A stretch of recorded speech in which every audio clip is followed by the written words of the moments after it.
Good afternoon, everybody. This is James once again from the Wall Street Minute, standing right in front of the New York Stock Exchange. Today brings some bad news.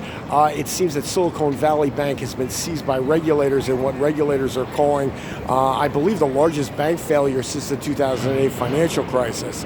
Last week, if you remember, Silvergate, which was like a crypto bank, also went under. I think we're seeing the effects of the Fed continuing to raise interest rates. A lot of money was made with that zero rate policy, and as I've stated over and over again, the road to hell is paved with easy credit. Now that easy credit is kind of drying up and the Fed is normalizing interest rates, it's creating a lot of headwind for perhaps some financial institutions that overinvested in certain sectors. Anyway, this is James once again from the Wall Street Minute. Say hello, leave comments, and of course, subscribe to these videos.